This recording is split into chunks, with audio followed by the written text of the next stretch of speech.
The morning of August the 17th, 1943, dawned over eastern England with a peculiar stillness. Thick clouds clung to the airfields of the 8th Air Force like wet wool, obscuring the dozens of silver shapes that waited in orderly rows.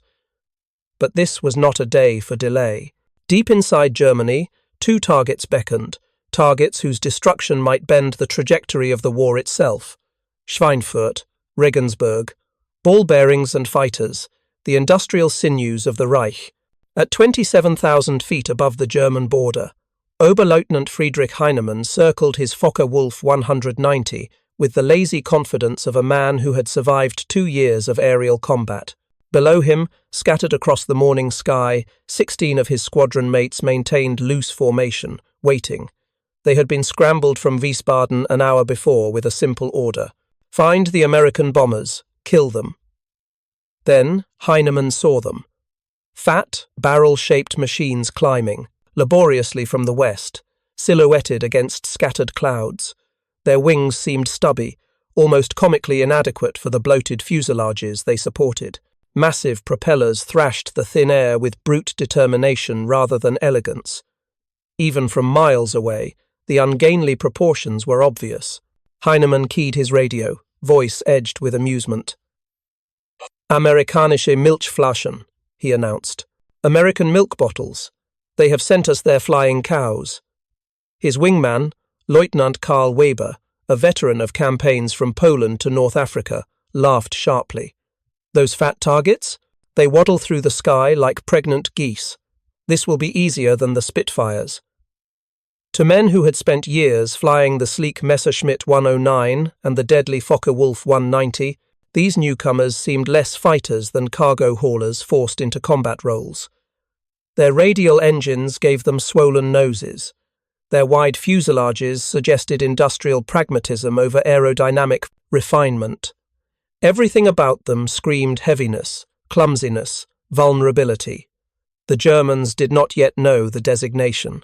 Republic Aviation P-47 Thunderbolt. They did not know that each of these machines weighed 8 tons fully loaded, more than some twin-engine bombers. They did not know that beneath those stubby wings, 4 Browning .50 caliber machine guns waited in each side, 8 total, capable of hurling 100 rounds per second into anything that entered their kill zone. If you're enjoying this deep dive into the story, hit the subscribe button and let us know in the comments from where in the world you are watching from today. All the Germans knew was what their eyes reported. The Americans had built something massive, something that defied every principle of fighter design the Luftwaffe held sacred. And in that moment, circling above the Rhine Valley with the sun climbing behind them, Friedrich Heinemann and his comrades made a calculation that would cost many of them their lives. They assumed that weight meant weakness, that size meant slow response, that American engineering had produced a blunder. They were about to learn otherwise. The story of how the most mocked fighter in the European theatre became the instrument of Luftwaffe destruction is not simply about technology. It is about the collision between two philosophies of warfare: German tactical brilliance against American industrial logic, European elegance against American mass, the aerial equivalent of a rapier facing a warhammer. And on that August morning, the warhammer was about to speak. To understand how deeply the Germans misread the Thunderbolt, we must go back to the beginning, back to a moment when America watched Europe burn from across the Atlantic and realized with growing urgency that the oceans would not protect it forever. The year was 1940. France had collapsed in 6 weeks. Britain stood alone, its cities burning under Luftwaffe, bombs. The Messerschmitt Bf 109 and Focke-Wulf 190 dominated European skies with terrifying efficiency, their pilots hardened by years of combat, their tactics refined through blood. To American military planners watching from Washington, the lesson seemed clear. America would need fighters, not just to defend its shores, but to take the war across oceans, deep into enemy skies. But how? For decades, American military doctrine had been shaped by geography. The United States was vast, its potential enemies separated by thousands of miles of ocean. American thinking emphasized range, endurance, machines that could escort bombers across continents. The European concept of lightweight, nimble interceptors optimized for dogfighting over small territories did not match American strategic needs. Then came June of 1940. The shock of France's fall reverberated through every military planning office in the United States. German fighters were not just good, they were exceptional. Climbing faster, turning tighter, maneuvering with a grace that seemed almost supernatural. Battle reports from the collapsing French Air Force and the desperate RAF painted a grim picture. Any American fighter would face opponents who had been winning for years. The United States Army Air Corps dispatched an urgent requirement to its aircraft manufacturers. Build us an interceptor capable of operating at altitudes where bombers fly, beyond the reach of existing designs. Make it fast enough to chase down enemy bombers, tough enough to absorb punishment, powerful enough to outfight anything the Luftwaffe can throw against it. Into this impossible challenge stepped Alexander Kartveli, a Georgian-born engineer working at Republic Aviation on Long Island. Kartveli was not a man constrained by conventional thinking. When other designers pursued refinement, elegance, aerodynamic purity, Kartveli looked at the requirements and reached a different conclusion. If you want altitude, performance, you need a turbo supercharger. If you want that turbo supercharger to work, you need space. If you need space, you build big. And if you build big, you might as well armor it heavily and load it with enough guns to shred anything in front of it. His answer was not elegance. It was brute force incarnate. The prototype that rolled out in May of 1941 shocked even the test pilots assigned to evaluate it. The XP-47B weighed 9,900 pounds empty, 65% heavier than its predecessor, the P-43 Lancer, more than any single-engine fighter anyone had seen. Beneath its aluminum skin sat a Pratt & Whitney R2800 double-wasp engine, 18 cylinders arranged in 2 rows, 2,000 horsepower, a monster. But the engine was only part of the story. Behind the cockpit, taking up nearly a third of the fuselage, sat the General Electric turbo supercharger. A complex system of ducting wound through the aircraft, like the veins of some mechanical beast, feeding compressed air to the engine even in the thin atmosphere above 30,000 feet. This system gave the fighter its distinctive swollen appearance, its pregnant profile that would later invite so much mockery. Kartveli himself admitted the truth to his engineering team. "It will be a dinosaur," he said, examining the completed prototype, "but it will be a dinosaur with good proportions." When the XP-47B first lifted into the air on May 6, 1941, test pilot Lowry Brabham wrestled it into the sky with the determination of a man who wasn't entirely certain the laws of physics would cooperate. The massive fighter did not leap. It surged, climbing slowly, heavily, with the stubborn determination of a machine that refused to be denied by something as trivial as gravity. Yet once airborne, once the turbo supercharger began feeding that hungry engine, something remarkable emerged. At altitude, where other fighters gasped for oxygen, where engines lost power and pilots struggled with thin air, the Thunderbolt came alive. At 30,000 feet, it maintained sea-level power. At 34,000 feet, it could reach 412 miles per hour. In the thin air where B-17 bombers labored toward German targets, the Thunderbolt could not just survive, it could dominate. But first, it had to survive its own pilots. To the United States military, the P-47 represented more than a new weapons system. It was a philosophical statement. America would not try to match Europe plane for plane, trading elegance for elegance. Instead, it would build something entirely different, an aerial juggernaut designed for the kind of industrial war only America could wage. A fighter that embodied mass production, overwhelming firepower, and survivability over agility.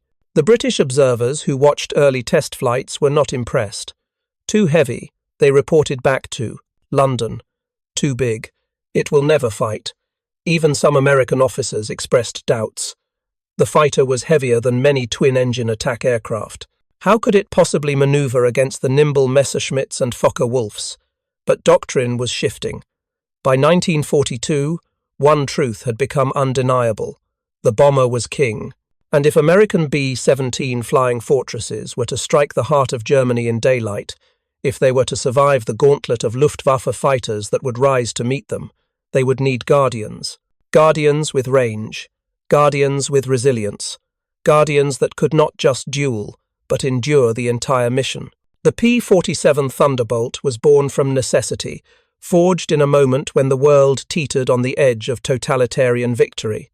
It was not beautiful, it was not graceful, but it was exactly what American strategic bombing doctrine required. A fighter that could escort bombers deep into Germany, engage enemy fighters at high altitude, absorb damage that would destroy lighter aircraft, and bring its pilot home. For now, it remained an oddity, a giant of aluminum and steel, waiting in the wings of history. The Luftwaffe had heard rumors of a new American fighter, but intelligence reports were vague, contradictory. Some described a heavy machine, others focused on its unusual turbo-supercharger system. None of the reports prepared German pilots for what they would actually face.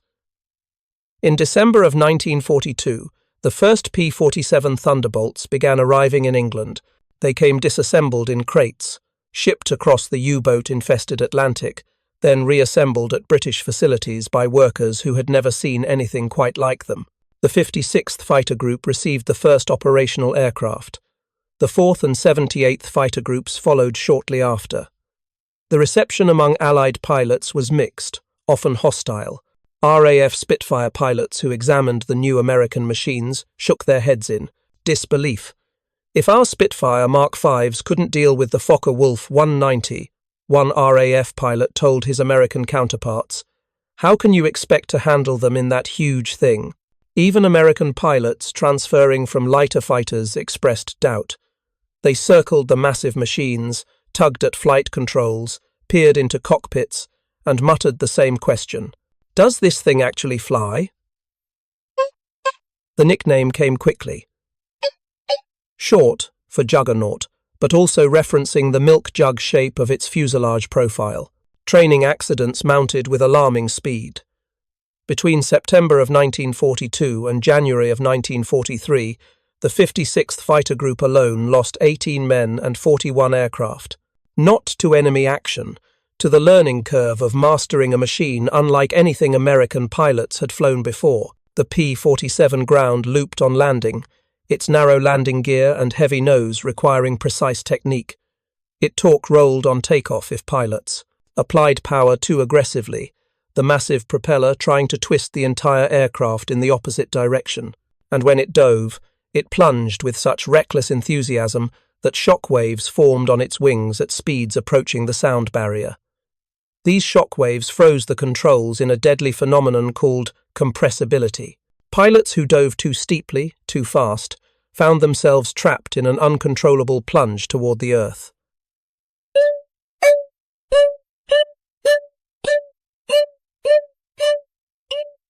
To many, the Thunderbolt seemed cursed, a heavy brute that killed more Americans in training than it ever would in combat. Mechanics worked around the clock, addressing problems. Republic Aviation technical representatives crossed the Atlantic to help iron out bugs. Pilots who survived their first dozen hours began developing techniques, learning the machine's quirks and strengths. Lieutenant Robert Johnson, a farm boy from Oklahoma who would rise to become one of America's top aces, remembered his first flight vividly. It was like strapping yourself to a locomotive, he recalled decades later. The power was unbelievable. You didn't fly it, you aimed it. Slowly, painfully, a new doctrine began to emerge among the pilots who survived long enough to understand their mounts. The Thunderbolt would never outturn a Messerschmitt 109. It would never outclimb a Spitfire. But at altitude, where its turbo supercharger delivered maximum advantage, it revealed hidden strengths. In a dive, nothing could catch it. From 30,000 feet, a Thunderbolt could reach speeds above 500 miles per hour. At those velocities, it became less an airplane than a falling anvil, unstoppable, terrifying, lethal, And then there was the armament. 8 Browning M2.5 0-caliber machine guns, 4 in each wing, staggered to allow feeding from ammunition boxes holding 350 rounds each. Together, more than 3,400 bullets ready to be unleashed. The combined rate of fire was devastating. 100 rounds per second, 6,000 rounds per minute, a convergence zone at 300 yards that turned the air itself into a killing wall. One short burst could tear a fighter apart. A sustained burst could shred a bomber into confetti. The mathematics of destruction were chilling, and pilots who witnessed test firings began to understand what they possessed. Not firepower, annihilation, but numbers alone did not tell the whole story. The Thunderbolt carried something equally important: armor. A bulletproof windshield capable of stopping cannon shells, a steel plate behind the pilot's seat thick enough to defeat machine gun fire from any angle, and most critically, a radial engine without fragile coolant lines. The Pratt and Whitney double Wasp could lose cylinders to enemy fire and keep running. Liquid-cooled engines like those in the Messerschmitt 109 would seize and die if a single coolant line was severed. The Thunderbolt could absorb punishment that would be fatal to almost any other fighter. Piece by piece, pilots realized what they had in their hands, not a fragile duelist designed for elegant maneuvering, a brawler, not a rapier, but a warhammer, built to dive from altitude, unleash devastating firepower, and survive the return fire long enough to escape. By the spring of 1943, the dinosaur was ready for its baptism of fire. Its pilots, bloodied in training, now understood the creed. Don't turn, don't try to climb with them. Dive, hit, survive. The P-47 was not built for elegance. It was built for annihilation. The laughter of its critics still echoed across briefing rooms and mess halls throughout England. British pilots remained skeptical. German intelligence still dismissed it as another failed American experiment.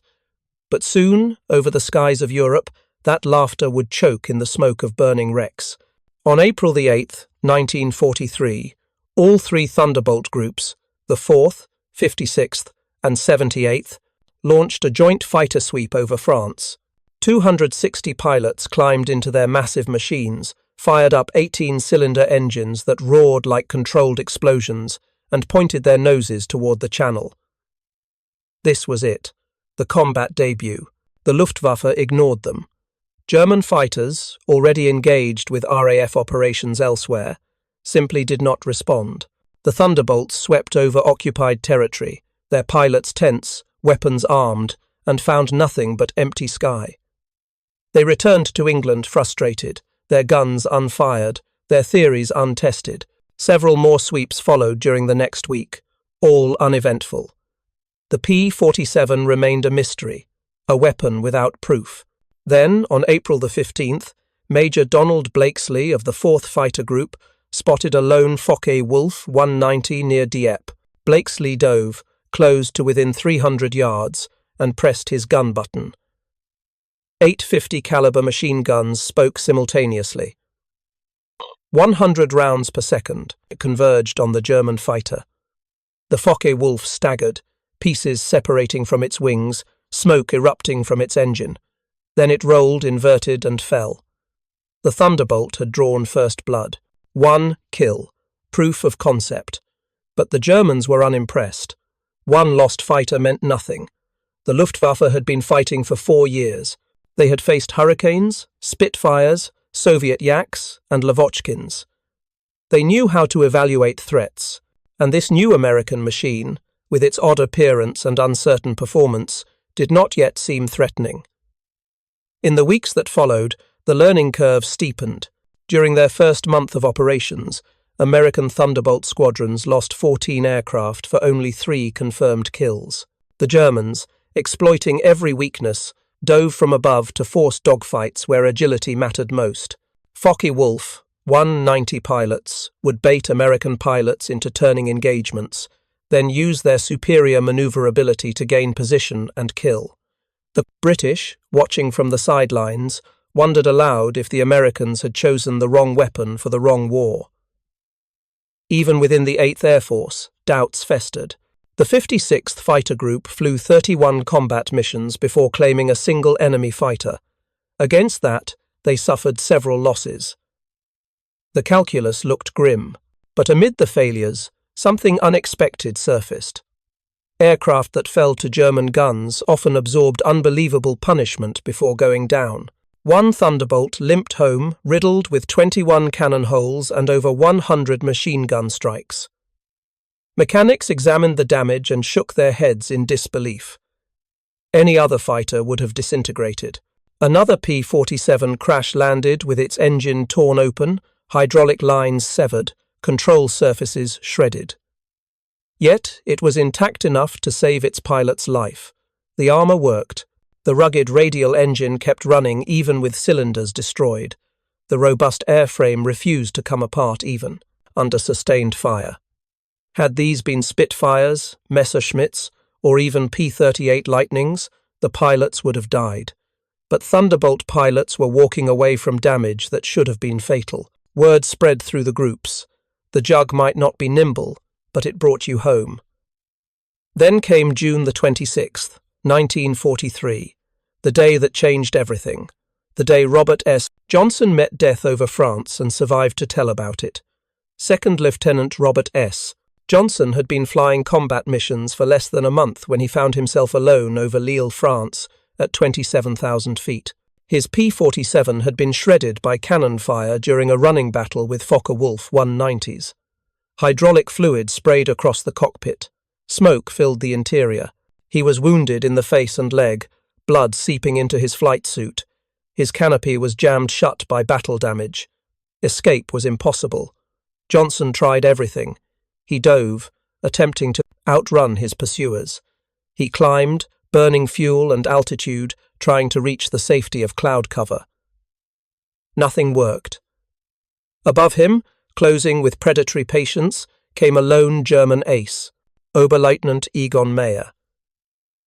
A name Johnson did not know, but would later learn belonged to one of the Luftwaffe's most deadly pilots, a man who would eventually claim 102 aerial victories before his death the following March. Meyer's Fw190 closed from behind. Johnson watched in his mirrors, helpless, as the German fighter positioned itself at 6 o'clock, directly astern. The perfect kill position. Then Meyer's cannons roared. Explosions walked across Johnson's Thunderbolt. 20mm shells tore through the tail section. More shells ripped into the fuselage. The aircraft shuddered under the impacts. Johnson pressed himself into his seat, seeking refuge behind the inch-thick armor plate that separated him from death. Meyer fired again, and again. Each burst brought new impacts, new destruction. Metal shrieked. Systems failed. Warning lights illuminated across the instrument panel like a Christmas display of doom. Still the Thunderbolt flew. Still Johnson lived. Meyer pulled alongside, close enough that Johnson could see the German pilot's face through the canopy. For a long moment, the two men stared at each other, one young American farm boy from Oklahoma, bleeding and terrified. One experienced German ace, his ammunition exhausted, confronting something that defied his understanding of aerial combat. Johnson's aircraft should have been destroyed. Any fighter Meyer had faced before, Spitfire, Hurricane, Soviet Yak, would have disintegrated under such punishment. Yet this ungainly American machine, this milk bottle, this thing the Luftwaffe mocked as a pregnant cow, refused to die. Meyer saluted, a gesture of respect from one warrior to another. Then he peeled away, returning to base with a story that would spread through Luftwaffe squadrons like a virus of doubt. Johnson limped back across the channel. His engine, damaged but still running, coughed and sputtered.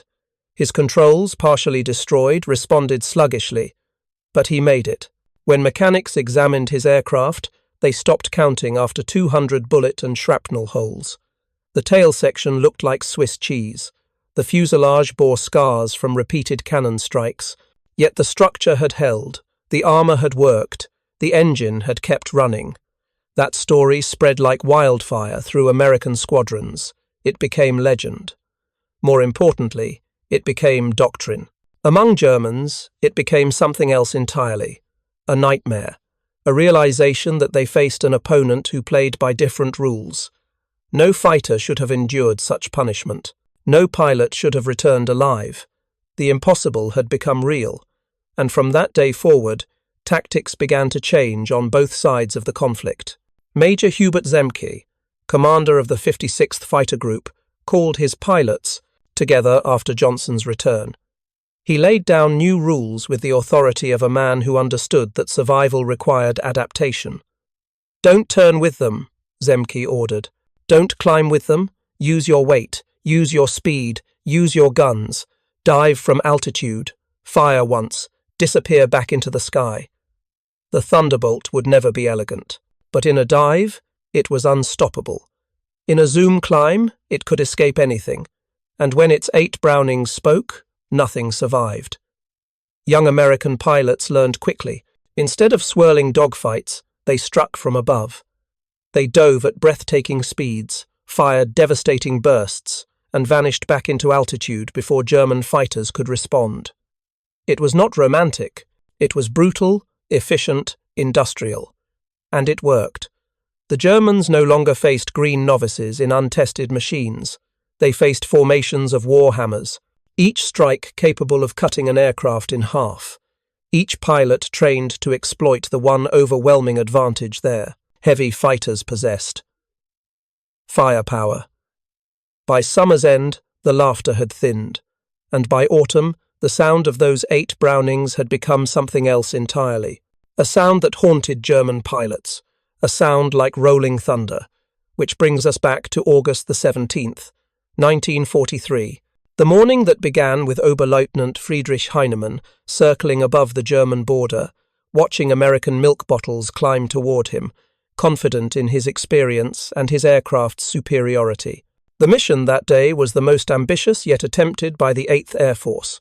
376 Boeing B-17 Flying Fortresses were to strike 2 targets simultaneously.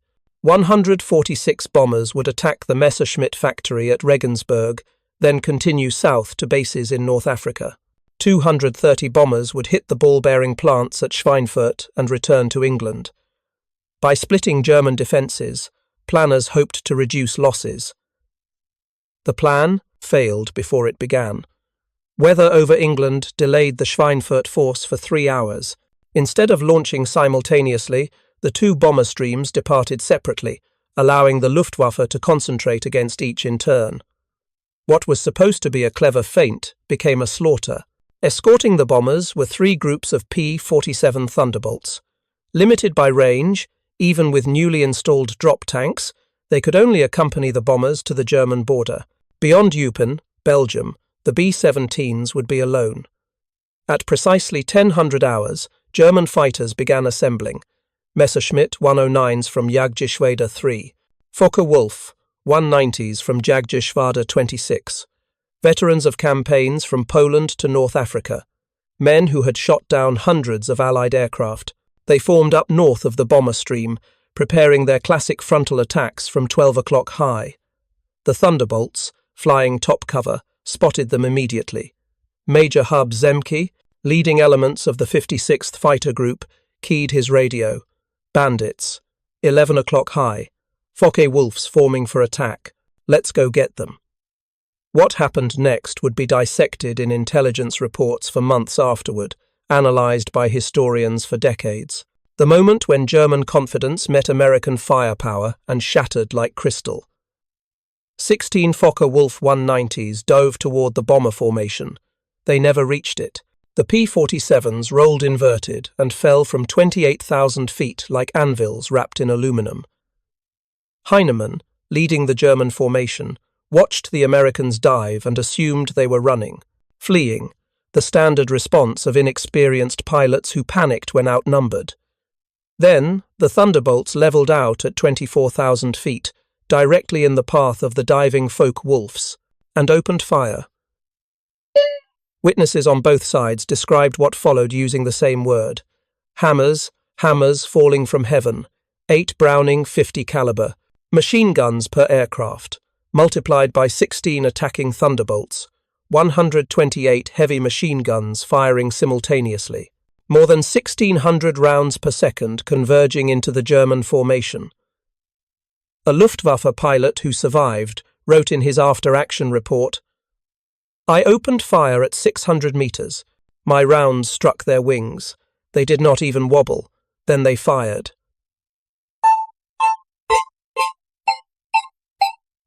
The German formation came apart in seconds. One Focke-Wulf disintegrated, its wing separating from the fuselage so quickly it seemed to simply cease existing. Another exploded, fuel tanks igniting under the concentrated fire. A third rolled inverted, smoking, its pilot desperately trying to bail out. He never made it. A fourth simply fell, tumbling end over end, pieces trailing in its wake. In the space of 4 seconds, 8 German fighters were gone. Not damaged, not crippled, gone. Wings separated, fuselages shredded into confetti, pilots killed before they understood what had happened. Luftwaffe had never seen such concentrated firepower.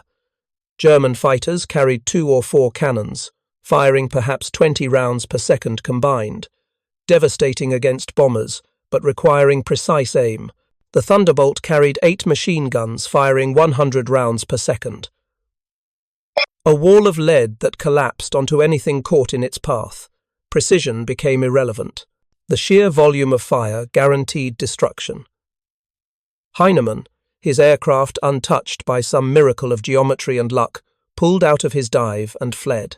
He later wrote in his combat log, "The Americans have built something we do not understand. Their fire does not wound. It destroys, completely." The battle continued for another hour. German fighters, regrouping, attacked again and again. Each time, Thunderbolts dove from above, fired devastating bursts, and climbed back to altitude. By the time the P-47s turned for home, fuel gauges nearing empty, they had claimed 19 confirmed kills. 19 German fighters destroyed, against 3 P-47 losses. The mathematics had reversed. The hunters had become the hunted. More importantly, the psychological impact rippled through the Luftwaffe like an earthquake. Pilots who had fought since the Spanish Civil War admitted to feelings they had never experienced before. Not fear of death, which was always present. Fear of helplessness, of facing an opponent who did not need skill or luck, who simply needed to point 8 guns in your general direction and pull the trigger. One Messerschmitt pilot, debriefed after being shot down and captured, told his interrogators, "We called them milk bottles. We laughed at them. Then they started killing us, not shooting us down, killing us." There is a difference. If you find this story engaging, please take a moment to subscribe and enable notifications. It helps us continue producing in-depth content like this.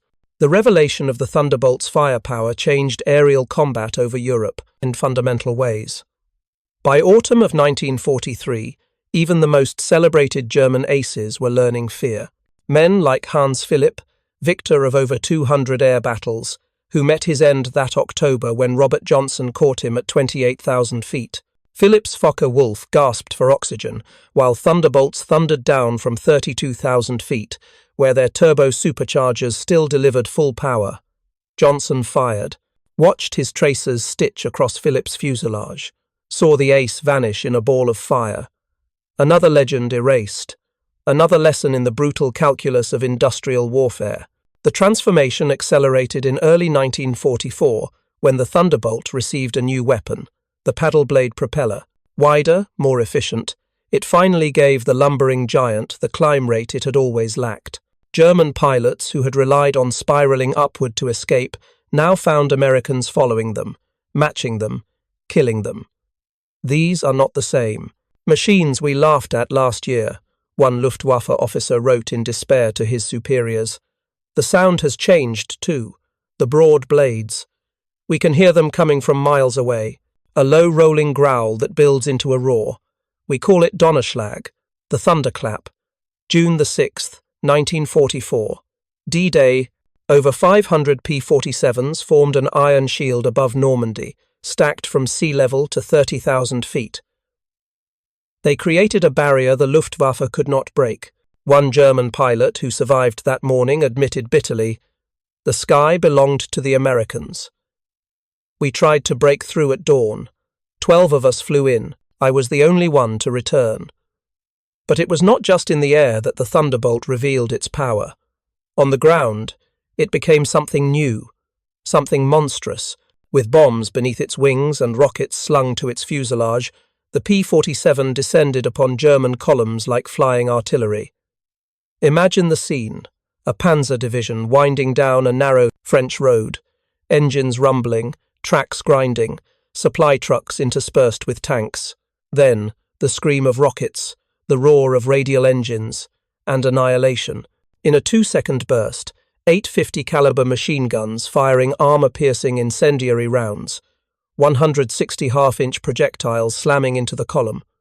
Trucks ignited, tanks burst apart, ammunition cooking off in secondary explosions.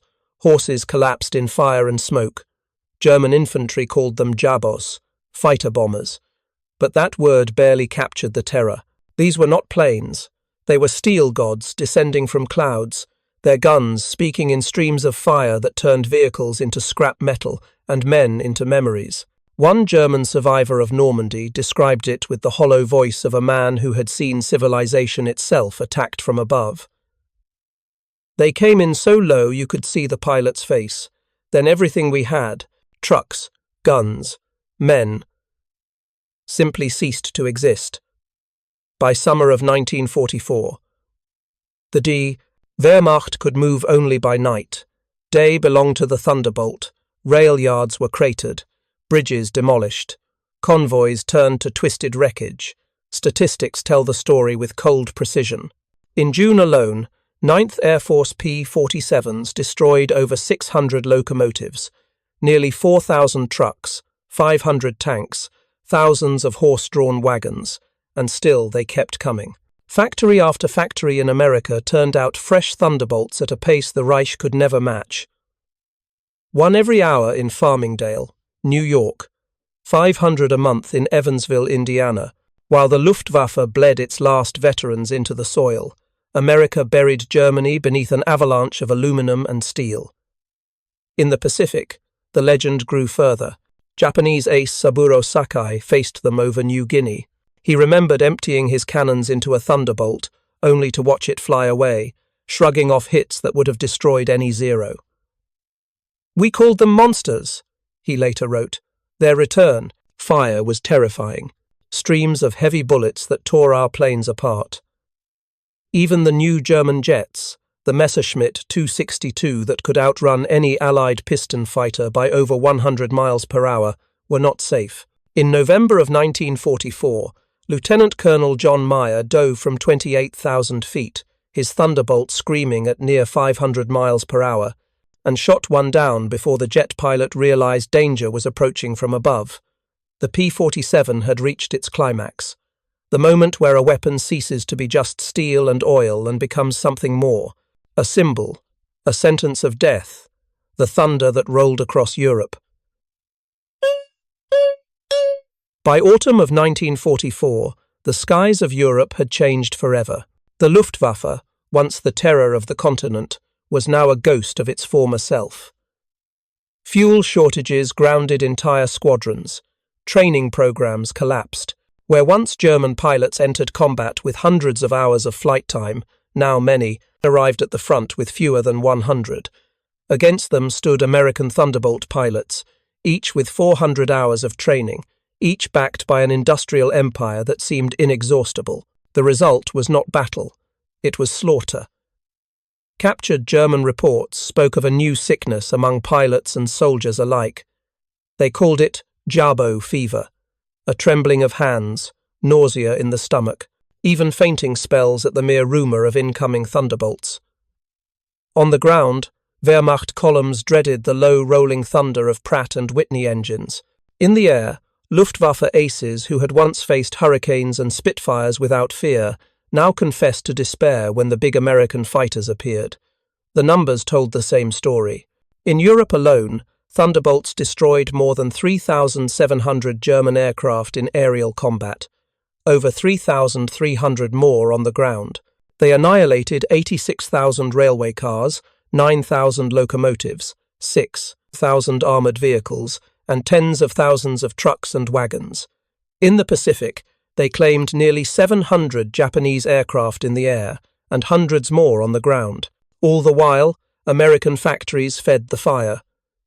15,683 Thunderbolts rolled off production lines before war's end.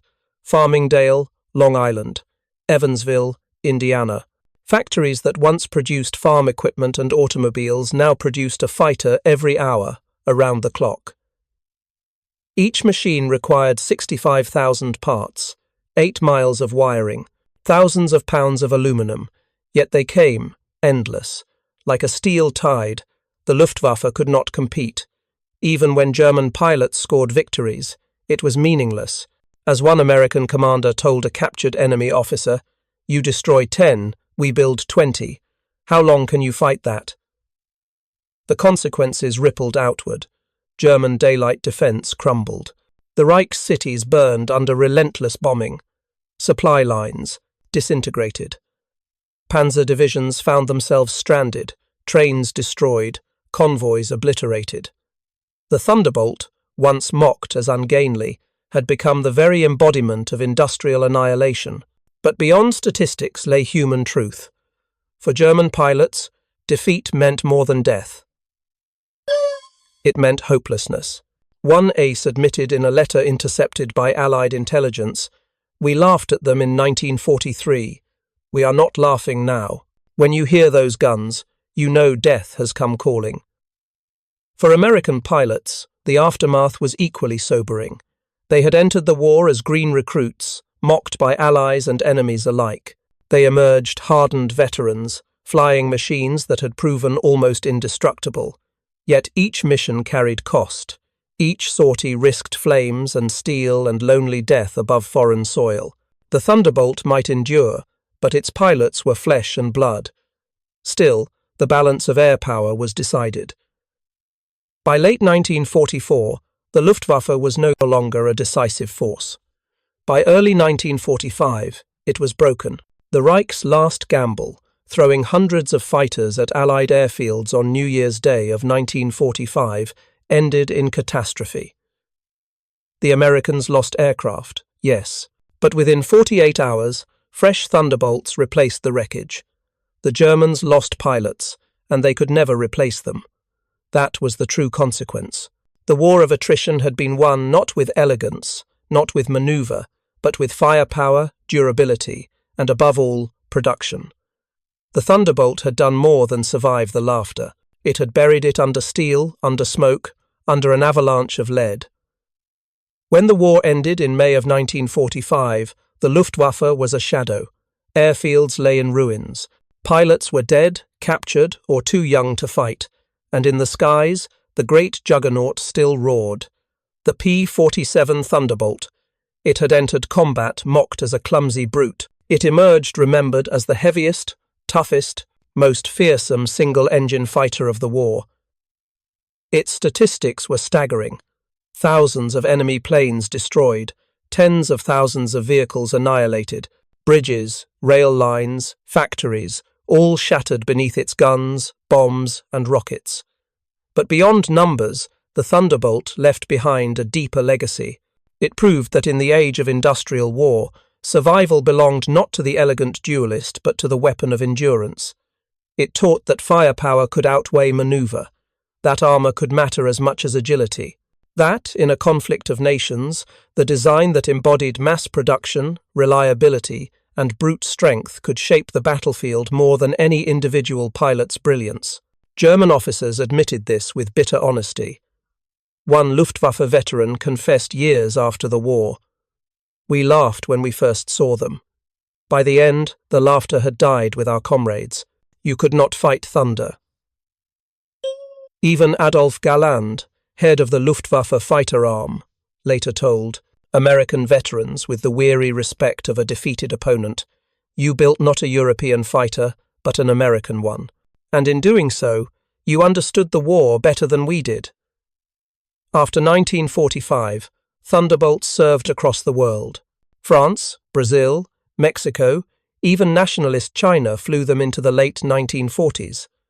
Many became icons in post-war air forces, symbols of rugged dependability. Others were scrapped, melted down into raw aluminum that had once been shaped into wings of vengeance. Today, when one stands in a museum beside a gleaming P-47, the weight of history is palpable. Its vast fuselage towers like a steel monument, its 8-gun ports gape like silent witnesses. To some, it seems ugly, ungainly, outdated, but to those who know, it speaks of thunder. The legacy of the Thunderbolt is not just about air combat. It is about what happens when a nation harnesses its full industrial will. It is about the triumph of resilience over finesse, about the brutal truth that courage without resources is only delayed defeat. The P-47 began as a joke, it ended as a legend, a steel dinosaur that roared across the skies and left behind an echo that still rolls like thunder.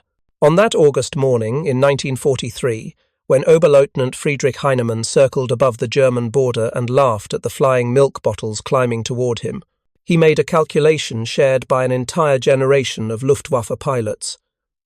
They assumed American engineering had produced a blunder. That weight meant weakness. That size meant vulnerability. They learned otherwise. The 850 caliber machine guns, firing 3,200 rounds of combined ammunition, unleashing 100 rounds per second, taught them in the most brutal way possible. The 19 Fw190s destroyed that day were only the beginning. The Thunderbolt would claim thousands more before war's end. But the real lesson was never about one mission or one aircraft. It was about philosophy, about the collision between tactical brilliance and industrial logic, between European tradition and American pragmatism. The Thunderbolt represented something the Luftwaffe never fully grasped until too late. That modern war was won not by superior individual weapons, but by superior capacity to produce, deploy, and sustain those weapons at overwhelming scale. The milk bottle became a nightmare, the pregnant cow became an executioner, and the laughter that greeted its appearance turned to silence, then to the roar of engines, then to the thunder of guns that decided the war. Thank you for watching. For more detailed historical breakdowns, check out the other videos on your screen now, and don't forget to subscribe.